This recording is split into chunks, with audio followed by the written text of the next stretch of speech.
రాష్ట్రపతి నిలయం సందర్శకులతో కిటకిటలాడుతోంది. ప్రథమ పౌరుడి దక్షిణాది విడిదిని చూసేందుకు సందర్శకులు ఆసక్తిని చూపిస్తున్నారు. కొలువు తీరిన రంగురంగుల పూదోటలు, అందమైన ఉద్యానవనాలు సందర్శకులను కనువిందు చేస్తున్నాయి.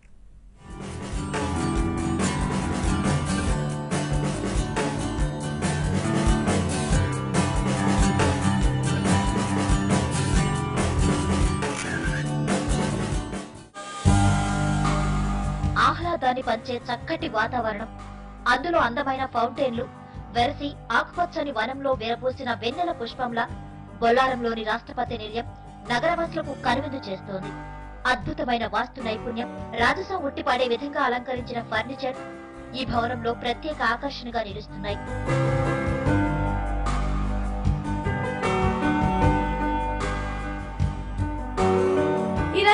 ఇక్కడికి వచ్చినందుకు 2 hours జర్నీ చేసాం. ఇక్కడికి వచ్చినందుకు చాలా హ్యాపీగా ఫీల్ అవుతున్నాం. ఇక్కడ ఎక్కువగా ఏ రూమ్ నచ్చిందంటే నాకు ప్రెసిడెంట్ దర్బార్ రూమ్ నచ్చింది. ఈ నెల 6 నుండి రాష్ట్రపతి నిలయంలో సందర్శకులకు అనుమతి ఇవ్వడంతో ఈ ప్రాంతమంతా సందడిగా మారుతోంది. సుమారు 100 ఎకరాల సువిశాలమైన ప్రాంగణంలో నిర్మించిన భవనం చుట్టూ కొలువు తీరిన అందమైన ఉద్యానవనాలు, రంగురంగుల పూతోటలు, ఫౌంటైన్లు సందర్శకులను కట్టిపడేస్తున్నాయి. ఇక 1.5 ఎకరాల్లో ఏర్పాటు చేసిన ఔషధ మొక్కలు అందరినీ అలరిస్తున్నాయి. ఇక 15 ఎకరాల్లో ఏర్పాటు చేసిన ఔషధ మొక్కలు అందరినీ అలరిస్తున్నాయి.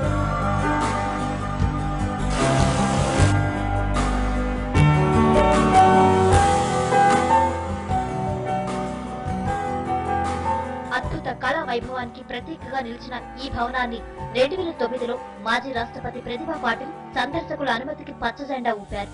ఈ ప్రకృతి అందాలను చూడటానికి నగరం నుండే కాకుండా ఇతర ప్రాంతాల వారు కూడా తరలి వస్తున్నారు.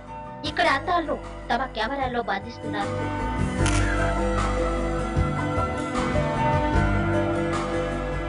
Yeah, I like this President House a lot, in particular the garden, and I think it would be nice if the garden would be open more days in the year to visitors or to Hyderabad citizens, because it's not so many green places in Hyderabad to walk, and this is very nice.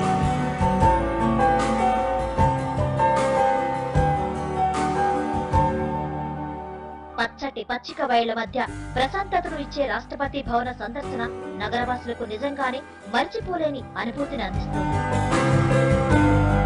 బొల్లారంలోని భారత ప్రథమ పౌరుడి విడిది నగరవాసులను ఎంతగానో ఆకట్టుకుంది. ఇక్కడ నిర్మాణ శైలితో పాటు ఇక్కడి పచ్చడి అందాన్ని చూసేందుకు సందర్శకులు ఎగబడుతున్నారు. మరి ఇంకెందుకు ఆలస్యం, మీరు కూడా వచ్చి తెగ ఎంజాయ్ చేశారు. కెమెరా పర్సన్ కే మహేష్తో కలిసి నరేందర్, TV5 హైదరాబాద్.